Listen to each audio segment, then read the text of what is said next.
السلام عليكم، ازيكم يا بنات؟ يا رب تكونوا كلكم بخير. النهارده بقى هنعمل غدا سهل وسريع علشان انا اصلا طبعا لسه جايه من الشغل، وكمان النهارده يا بنات عارفين كل اللي عيالهم عندهم في مدارس، عارفين النهارده السنبليه بتاعت المدارس بتاعت الابتدائي، فانا محتاجه اعمل اكل سريع عشان المفروض النهارده بامر الله همسك مكان واحده هناك في المدرسه عشان هي عندها ظروف صحيه عامله عمليه، وانا هبقى مكانها ان شاء الله النهارده. النهارده هعمل ايه؟ هعمل مكرونه بالقدس اللي هي البلح البحر. اوريكم دلوقتي نعملها ازاي. هعملهم في طبق بقى واوريكم دلوقتي. طبعا دي ممكن تلاقيها في السرونجا، في الاورسبين، في اي سوبر ماركت تبقى موجوده هناك. عامه الطبق ده انا بحب اجيب الطبق اللي هو مش مشكل، اللي هو بس كده.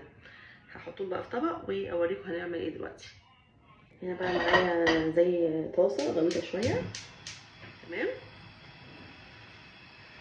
نحط فيها بصل بودر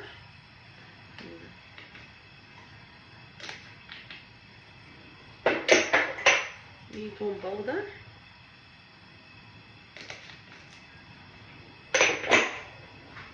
اوكي،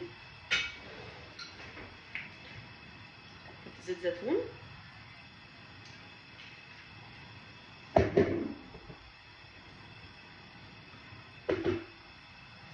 نشوحهم شويه على النار.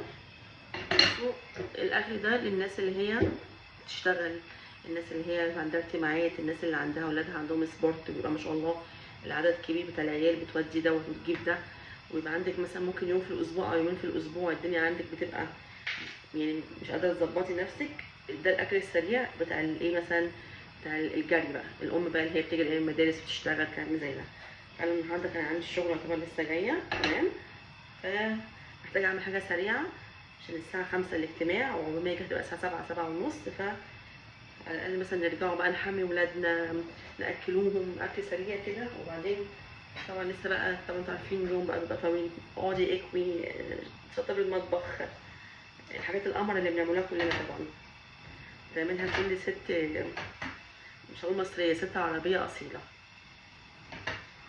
تمام، عشان محدش يزعل بقى، خلينا نقول ست عربيه اصيله، تمام.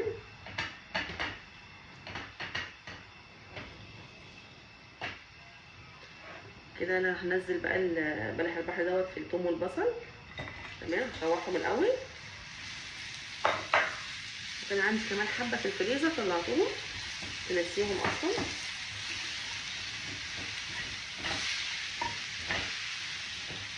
نوطي النار شويه،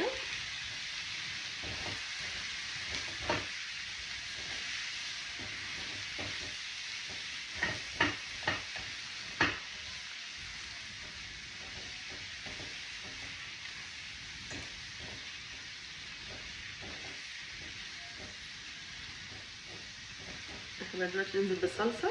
بسم الله.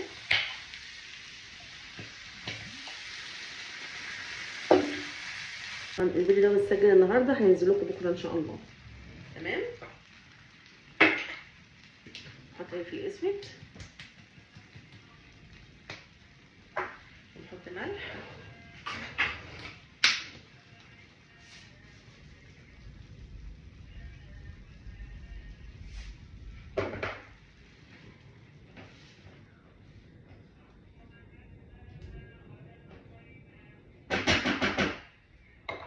هسيبهم يغلي غلوتين مع بعض وبعد كده نطفي عليهم، تمام، على نار متوسطه، مش نار عاليه ولا نار واطيه خالص.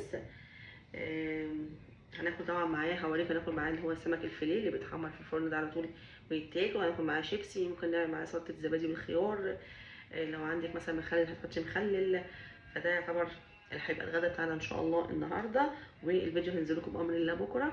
والله العظيم الطريقه دي سهله وسريعه وطعمه تحفه جدا جدا، واللي بيعشق بلح البحر يبقى عارف ان انا كمان بلح البحر ده بالنسبه لي يعني ما اقولكمش، يعني اسكندرانيه بقى بحب الاسماك. ده بنات ورق زبده، تمام، نحطه هنا.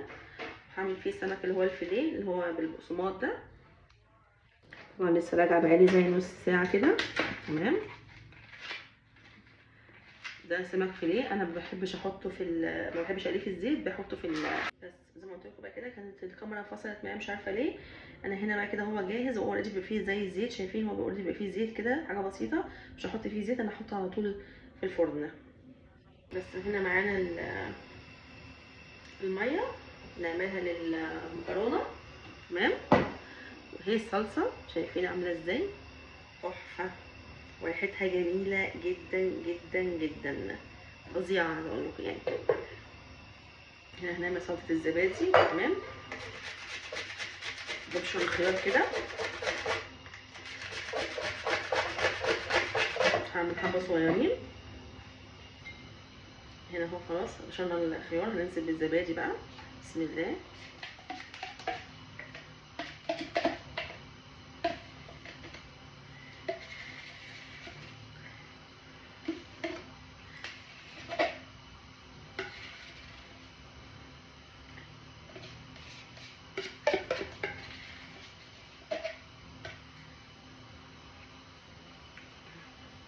شايفين كده، هستكفي انا بدول. تمام. وبعدين احط توم،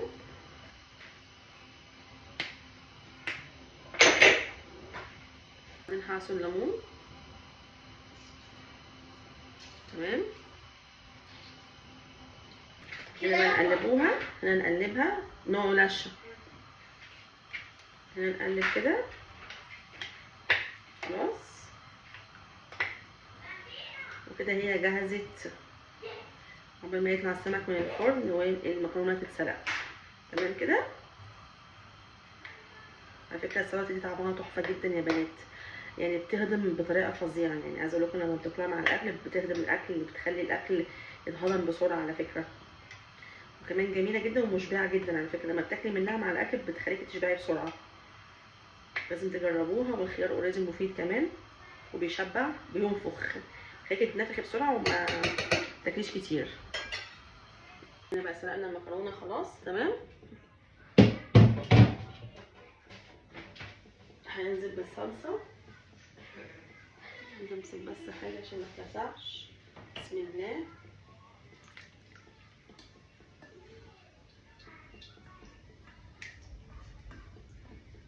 وعملنا احلى غدا في اقل من 10 دقايق.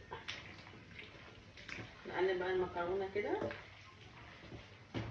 واغرب بقى وارجع لكم تاني.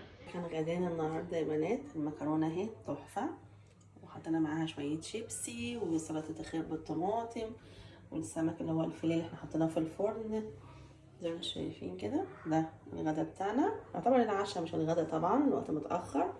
لايك وشير الفيديو عشان يوصلكم كل جديد، وبتمنى الفيديوهات تعجبكم، ومتنسونيش في دعوه حلوه. وبشكركم لو انتوا اتفرجتوا على الفيديو لحد هنا. السلام عليكم ورحمه الله وبركاته.